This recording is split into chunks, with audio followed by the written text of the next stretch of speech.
On the 24th of September 2018, I almost died, and the love of my life showed up.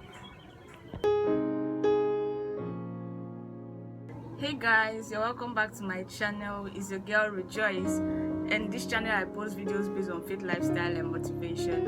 And today I'm here with another video, and this is story time. I'll be telling you a story of how I almost died and the love of my life showed up.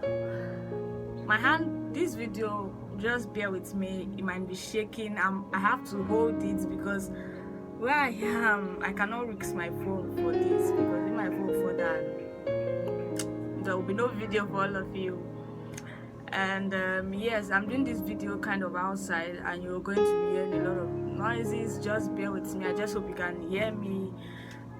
And click that subscribe button if you haven't. Like this video, comment, share this video. Let's get right to this video.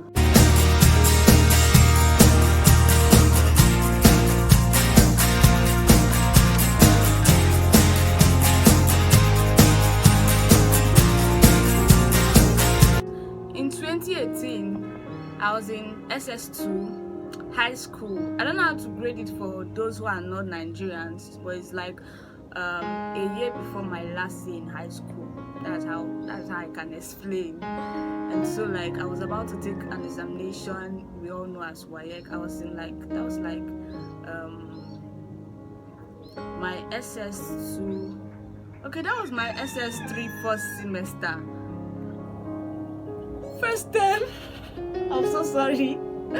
That was my SS2 first term, not first semester. Semester is for universities, right? So that was my SS3 first term. And like I was about to take an exam, what we call WAEC, JAM, blah blah blah, the next year. And so I was very sick. I felt sick. And I had like in my life, I'm not sure I've fallen sick like that before.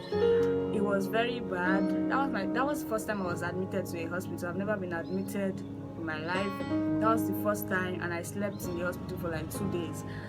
So it started like, I don't even know how, but I just know that I had malaria and typhoid. And we know that malaria and typhoid in Nigeria, once you're sick and you go for a test, it's always malaria and typhoid. Guys, is anytime you're sick in Nigeria and you go for a test and they don't show you that you have at least malaria, is anytime, let me know. And so like but this one was kind of worse. I had malaria and I had typhoid like +2 +3, cannot really remember. That was like my school season, and my school section was on, and that was the first time I actually missed school for weeks. I shared with you my accident story, but my accident story did not make me miss school so long, because basically it was just kind of some injuries. But you know, when you're like sick, malaria and typhoid, your whole body, typhoid kills, right? And so there was a day I came back from school. I actually had to leave school that day because of my health. I could not stay any longer. I hope you can hear me, because as I told you, a lot of noise. Why would people be going to church by this time? Very late. So like I came back early that day, and I remember just going inside. Typhoid, if you have ever experienced typhoid, you know what I'm talking about. Typhoid can just turn your eye. That, you know, when you just enter inside and you're just like, oh, you're already on your bed, you just want to, with all your strength, just lie down, you're giving it up. That was what I did. My eye was actually turning me, and I never knew that. I was not even seeing my bed. I was in the bed, but it was just I don't know how to say it. Like I was not seeing it so well. I felt like I was already on the bed. With my last strength, I just laid down and I fell on the floor because of typhoid. My eye actually told me. All these things are, let me just tell you the main story, the main cocoa. On the 24th of September 2018, then it became worse. I remember that day in the house, when I almost I fainted for the first time. I fainted 2 times that night. For the first time I fainted. I don't know how to go. I don't know if it's really fainting or it's almost death. because I don't know how I came back to life that day. My mom, they were telling me the stories, and when I actually recovered, I was like, this looked like just 5 minutes. But when I came back, I saw a lot of persons in my house. They went and called my cousin's father, who is a pastor, and another pastor. And I was like, how come you were able to call them and they came very quick? My sister was like, do I know how many minutes I've been here, not shaking, like just as if I'm dead, right? And so I was like, wow, really? It was just like a twinkle of an eye. I just remember I told my mom I want to go to the toilet, and she was like, she said to like follow me. And I fell down there, and she just said my eye was turning. The last thing I heard was my mom screaming, Jesus, Jesus, Jesus. And I don't know what happened again. When I woke up, I saw people in my house already. I was like, how? And so I remember that the only thing that brought me back to life is, I don't know how, I started speaking in tongues. Thank God for the Holy Ghost, guys. I don't know how I started speaking in tongues. I cannot remember vividly what I saw and how I was able to come back to life, but I know that I came back to life through speaking in tongues. As I was just speaking inside of me, I don't know what was happening in this life. It was as if I was gone. So I was just speaking inside of me until it burst out. And they began to thank God, and they were like, continue speaking, continue speaking. They began to thank God that I was able to speak now, because I actually almost died. I stopped breathing and all of that. Like, I fainted. So I came back to life through speaking in tongues. That noise should just pass. So when I came back to life and they were like, okay, this is serious, let's go to the hospital. That was like 9 to 10. I know we got to the hospital like by 11 p.m. And so we're going to the hospital when we found out that the road to the hospital, guys, Nigeria, let me not go into that matter.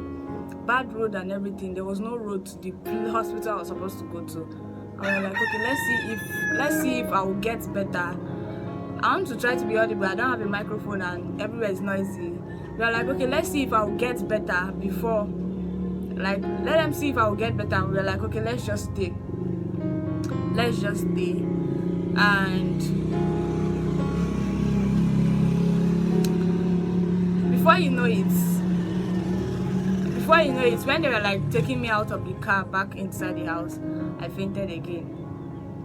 I don't know what I'm just telling you what they have told me that I fainted, right? Because when you faint, how will you know, Sha? I was so unconscious.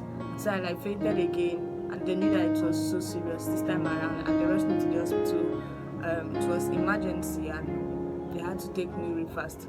I went to the hospital. Sorry to say, but not all nurses are nurses. Period. Not all nurses are nurses. Nigerian nurses, I don't know what to say to you all.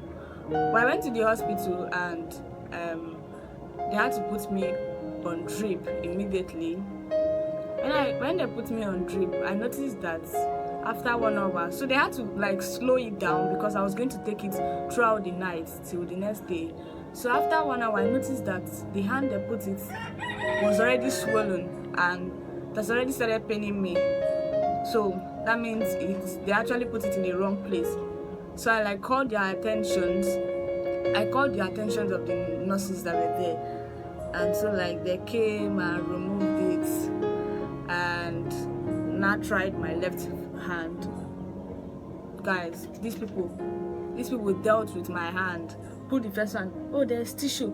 Put the second one, oh there's this, that, and I was already tired. Like I am so scared. Anything that has to do with medicine, whatever related thing, injection, blah blah blah, I hate it. I'm so scared of it, and I was already scared. Like it was painful, and they were like, "I bet just do, ma, go sleep. Don't disturb me." I'm like, "Jeez, somebody who is sick.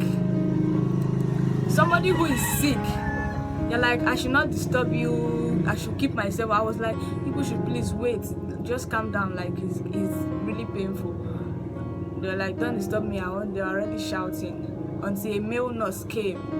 Shout out to all male nurses, because I feel like male nurses are more kind than female nurses sometimes. until a male nurse came and was so patient with me, and then he fixed it, and I took it till the next day. I cannot count how many injections I took in that hospital. Painful injections. Some of them I took through the drip, some of them I took like normal. It was so painful. And the drip, my hand was like, the drip was on until the third day. That's like the same place. They'll just put something, I don't know anything about medicine or whatever, so they'll just put something that will make that place open. It got to the third day, so that they will not have to like remove, put another place, chook another place and all of that, so they just use one place. It got to the third day and that place blocked. According to them, I don't know what, I said it blocked, and they had to like open it and then take it to another place, because I had to take a last drip before I would be discharged. When they were opening that thing with one liquid already is so painful, guys. And so they did all of that, and I came back home. I missed school for like 2 weeks. Came back, I macheted for the I'm already like, I'm slim, right? I'm thin and I'm slim. That sounds somehow, but that's the word. And macheting on top is really bad. I macheted so much, I almost died that time. And guess what? The love of my life showed up. That was Jesus. If I'm not going to forget, if I will forget any other day, I will not forget 24th of September 2018, when I almost died in the house, and Jesus showed up for me.